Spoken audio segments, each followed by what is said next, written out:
नमस्कार मित्रों, आप सभी का स्वागत है आपके अपने YouTube channel government teacher hub पे। जैसा कि दोस्तों हम लोग लगातार भारतीय राज्य व्यवस्था एवं संविधान से संबंधित जो भी महत्वपूर्ण अध्याय है उसका अध्ययन कर रहे हैं और उसी में एक नए अध्याय के साथ मैं आप लोगों के बीच में आ गया हूं। और वो आज का अध्याय हम लोग का भारतीय संविधान की प्रमुख भाग, अर्थात कहने का मतलब होता है यहाँ पे important parts of Indian constitution. भारतीय संविधान के जो इम्पोर्टेंट पार्ट्स है, भाग है, उसके बारे में आज हम लोग पढ़ेंगे। इससे पहले मैं कुछ वीडियो लेक्चर अपलोड कर चुका हूं, उसको देखने के लिए आप प्लेलिस्ट में जाकर देख सकते हैं मित्रों। तो चलिए आज की क्लास को शुरू करते हैं। आज का क्लास किस चीज़ से संबंधित है? तो भारतीय संविधान की प्रमुख भाग जो इम्पोर्टेंट पार्ट्स है उससे संबंधित है। सबसे पहले समझ लीजिए मित्रों, संविधान जैसा कि मैं बता चुका हूं कि एक पुस्तक है जिसमें नियम और उपनियमों का क्या है, संग्रह है, ठीक है। और उस पुस्तक को कुछ अध्याय में बांटा गया है, उसी को क्या कहते हैं हम लोग, भाग कहते हैं। और कुल भारतीय संविधान में कुल अगर देखा जाए कितने भाग है, तो भारतीय संविधान में कुल कितने भाग है, 22 भाग है। कितने? भारतीय संविधान में कुल 22 भाग है। भारतीय संविधान में कुल 22 भाग है।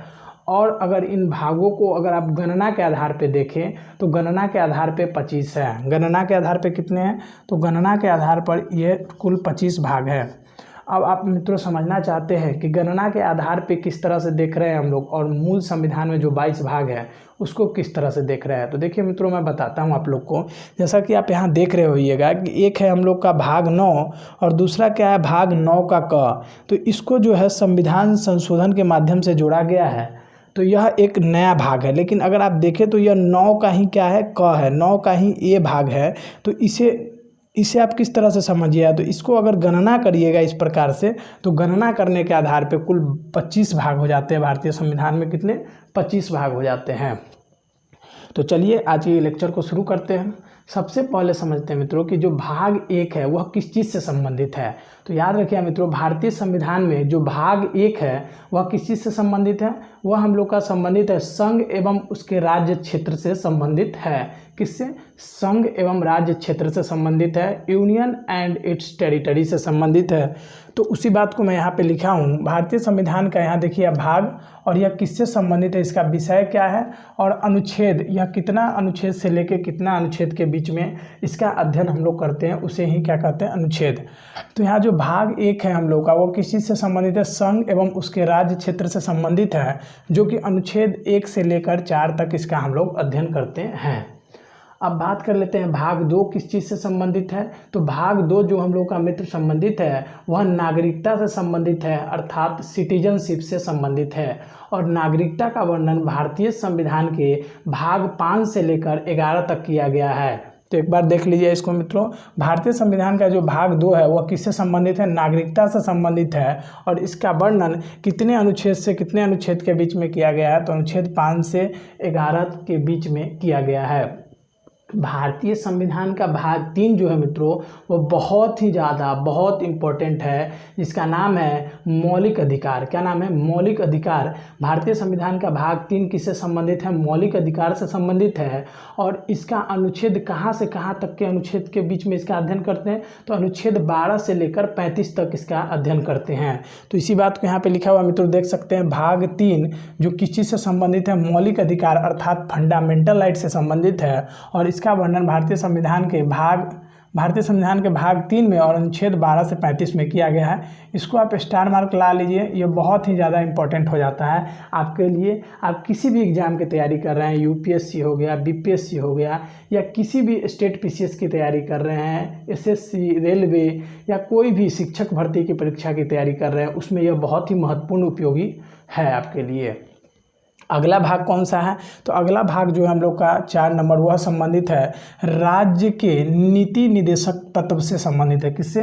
राज्य के नीति निदेशक तत्व से संबंधित है, अर्थात यह राज्य के द्वारा कुछ नीति बनाए जाते हैं उससे संबंधित है राज्य के नीति निदेशक तत्व। अब बात कर लेते हैं इसे इंग्लिश में क्या कहते हैं। तो इसे इंग्लिश में कहते हैं directive principle of state policy. और इसका वर्णन जो है भारतीय संविधान के अनुच्छेद 36 से 51 के बीच में किया गया है। कितने से कितने? अनुच्छेद 36 से 51 के बीच में। तो यहाँ पे लिखा भी हुआ है अनुच्छेद 36 से 51 के बीच में इसका वर्णन किया गया है। और अगर यह आपसे पूछा जाता है कि इसका प्रावधान हम लोगों ने किस देश से लिया है, तो इसका प्रावधान हम लोगों ने आयरलैंड से लिया है। इस चैप्टर को मैं प्रावधान वाले चैप्टर को मैं पढ़ा चुका हूँ पिछले वीडियो लेक्चर में। अगर देखना चाहते हैं तो आप प्ले लिस्ट में जाके देख सकते हैं मित्रों। अगला भाग है हम लोग का कौन सा, भाग 5। कौन सा, भाग 5, जिसका क्या नाम है, संघ। संघ से संबंधित है हम लोग का कौन, भाग 5, जिसे हम लोग यूनियन कहते हैं। यूनियन को इस तरह से आप समझ सकते हैं मित्रों, जो हम लोग का भारत देश है उसी को क्या कहते हैं हम लोग, यूनियन कहते हैं। तो संघ से संबंधित कौन सा हम लोग का भाग है, तो 5वां भाग जो है वह संघ से संबंधित है, जिसका वर्णन अनुच्छेद 52 से लेके 151 तक किया गया है। तो यहाँ देख सकते हैं 5वां नंबर जो भाग है हम लोग का किससे संबंधित है, संघ से संबंधित है। 52 से लेके 151 तक इसका वर्णन किया गया है। अब एक बात देख लीजिए मित्रों, यहाँ पे एक छूट गया है, एक भाग 4 का क है, क्या है, 4 का क है। देखिए इस तरह से जो जोड़ा गया है ना मित्रों, यहाँ देखिए यहाँ 4 है और यह क्या है, 4 का क या 4 का ए है। इस तरह के जितने भी भाग है भारतीय संविधान में, वह मूल संविधान में इसका वर्णन नहीं था मित्रों। मूल संविधान मतलब कि जब संविधान लागू हुआ था 26 जनवरी 1950 को, उस समय इसका कोई वर्णन नहीं था। इसे बाद में संविधान संशोधन के माध्यम से जोड़ा गया है। देख सकते हैं यहाँ पे कि यह जो मौलिक कर्तव्य जो है वह भाग 4 के क में इसका वर्णन किया गया है और इसे किस संविधान संशोधन के द्वारा जोड़ा गया। तो यहाँ देख सकते हैं लिखा हुआ है 42वां कॉन्स्टिट्यूशनल अमेंडमेंट, जिसको कहते हैं संविधान संशोधन 1976 के द्वारा जोड़ा गया। अर्थात 42वां संविधान संशोधन 1976 के द्वारा भारतीय संविधान में मौलिक कर्तव्य अर्थात फंडामेंटल ड्यूटी को जोड़ा गया, जिसका वर्णन अनुच्छेद 51 के क में किया गया है। यहाँ देख सकते हैं अनुच्छेद 51 के क में किया गया है। और अगर आपसे यह पूछा जाता है कि मौलिक कर्तव्य की अवधारणा हम लोगों ने किस देश से लिया है, तो वह रूस से लिया है। किससे, रूस से लिया है, सोवियत संघ रूस से लिया है। अगला जो भाग है वो मैं बता चुका हूँ कौन सा है, 5वां नंबर भाग संघ से संबंधित है, अर्थात देश समझ लीजिए इसको आप, राष्ट्र समझ लीजिए, उससे संबंधित है। और इसका वर्णन अनुच्छेद 52 से लेके 151 के बीच में किया गया है। और उसके बाद जो अगला नंबर भाग है, भाग 6। भाग 6 किस चीज़ से संबंधित है, तो भाग 6 जो है हम लोग का वह संबंधित है राज्य से या स्टेट से संबंधित है, जिसका वर्णन कितना से 152 से लेकर 237 तक के अनुच्छेद में किया गया है। तो इसी चीज़ को यहाँ लिखा हुआ है, जो 6 नंबर भाग जो है हम लोग का किस चीज़ से संबंधित है, राज्य से संबंधित है और इसका वर्णन अनुच्छेद 152 से लेकर 237 के बीच में किया गया है। अगला भाग की बात कर लेते हैं मित्रों। तो अगला भाग है हम लोग का 7 नंबर। 7 नंबर जो भाग है ना, उसे अभी निरस्त किया जा चुका है, अर्थात उसे रद्द किया जा चुका है। रद्द किया जा चुका है कहने का मतलब कि अब वह जो है भारतीय संविधान में इसका वर्णन अब जो है नहीं है, अर्थात इसे रद्द किया जा चुका है। अब बात आता है कि इसको हम लोगों ने किस संविधान संशोधन के माध्यम से रद्द किया है, तो वह कौन सा है, 7वां संविधान संशोधन 1956 के द्वारा जो भारतीय संविधान का भाग 7 है उसको हम लोगों ने रद्द कर दिया है। यहाँ देख सकते हैं लिखा हुआ है भाग 7वां जो है वह निरस्त किया जा चुका है 7वां संविधान संशोधन 1956 के द्वारा। यहाँ देखिए लिखा हुआ है मित्रों कॉन्स्टिट्यूशनल अमेंडमेंट, जिसको कहते हैं हिंदी में संविधान संशोधन। तो 7वां संविधान संशोधन 1956 के द्वारा जो भाग 7 है इसको निरस्त किया जा चुका है।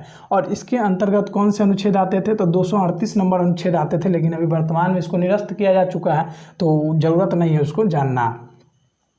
अगला नंबर जो है हम लोगों का भाग वह कौन सा है, तो संघ एवं उसके संघ राज्य क्षेत्र से संबंधित है। किससे संबंधित है, 8वां नंबर जो भाग है वह किस चीज़ से संबंधित है, संघ राज्य क्षेत्र से संबंधित है। अर्थात कहने का मतलब है यहाँ पे कि यूनियन टेरिटरी से संबंधित है। जैसे आप जानते हैं वर्तमान समय में भारत में 28 राज्य और 8 केंद्र शासित प्रदेश है, जिसे यूनियन टेरिटरी कहा जाता है। तो वही 8 यूनियन टेरिटरी का जो संघ राज्य क्षेत्र से जो संबंधित है वह कौन सा अनुच्छेद संबंधित है या कौन सा भाग संबंधित है, अगर आपसे पूछा जाता है तो 8वां भाग जो है हम लोग का वह संघ राज्य क्षेत्र से संबंधित है। किससे संबंधित है, संघ राज्य क्षेत्र से, अर्थात यूनियन टेरिटरी से संबंधित है। और इसका वर्णन अनुच्छेद 239 से लेकर 242 तक किया गया है। कब से कब तक देख लीजिएगा। 8वां नंबर जो भाग है वह हम लोग का संघ राज्य क्षेत्र से संबंधित है, ठीक है मित्रों। और अनुच्छेद 239 से 242 तक में इसका वर्णन किया गया है। अब बात कर लेते हैं जो यह भाग 9 है, यह किस चीज़ से संबंधित है। यह बहुत ही ज़्यादा इम्पोर्टेंट है भाग 9 आप लोगों के लिए। भाग 9 जो संबंधित है वह पंचायती राज से संबंधित है, अर्थात बोल सकते हैं जो स्थानीय सुशासन है, लोकल गवर्नमेंट है, जो कि आप ग्रामीण स्तर पर होंगे तो देख भी सकते हैं अपने गांव में। तो भाग 9 जो है हम लोग का किस चीज़ से संबंधित है, पंचायती राज से संबंधित है। और इसका वर्णन अनुच्छेद 243 से लेके 243A और 243O तक किया गया है। तो इसी चीज़ को यहाँ लिखा हुआ है, भाग 9 किस चीज़ से संबंधित है, पंचायती राज से संबंधित है। और इसका वर्णन अनुच्छेद 243 से लेके 243A और 243O तक किया गया है।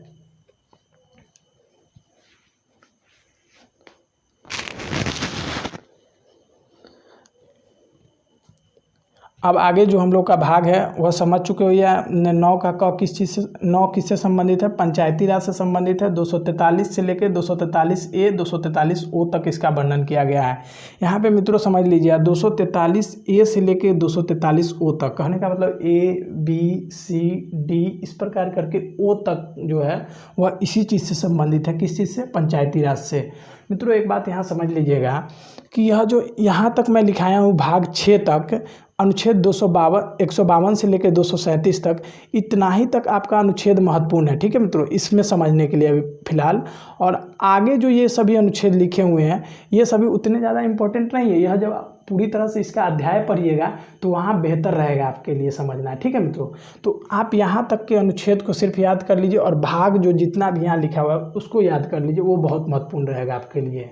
ठीक है, तो अगला जो भाग है हम लोग का 9 का क, या जिसे 9 का A कह रहे हैं, वह किस चीज़ से संबंधित है, वह नगर पालिका से संबंधित है। नगर पालिका से संबंधित है मतलब कि आप देखिए ग्रामीण स्तर पर स्थानीय सरकार कौन है, पंचायती राज है। लेकिन अगर आप शहरी क्षेत्र में देखिए तो वही कौन हो जाते हैं, नगर पालिका हो जाती है। क्या हो जाता है, नगर पालिका हो जाती है। तो नगर पालिका का वर्णन अनुच्छेद 243 O से वहाँ ख़त्म हुआ था, यहाँ P से शुरू हो रहा है, P से लेके ZG तक, 243 ZG तक इसका वर्णन किया गया है। अब बात कर लेते हैं 9 का B।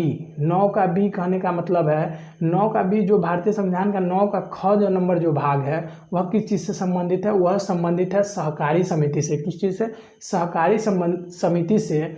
और इसका वर्णन भारतीय संविधान में अनुच्छेद 243 ZH से लेकर, देख सकते हैं ZH से लेकर ZT तक किया गया है। तो 9 का B नंबर जो भाग है वह सहकारी समिति से संबंधित है। और इसे 243 ZS से 243 ZT तक का इसका वर्णन किया गया है।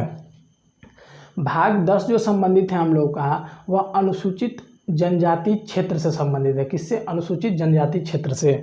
भाग 10 नंबर जो है वह किस चीज़ से संबंधित है, अनुसूचित और जनजाति क्षेत्र से संबंधित है। इसका वर्णन अनुच्छेद 243 से 243A के बीच में किया गया है। 10 के बाद जो सबसे इम्पोर्टेंट नंबर भाग है हम लोग का 11 नंबर, केंद्र और राज्यों के बीच संबंध।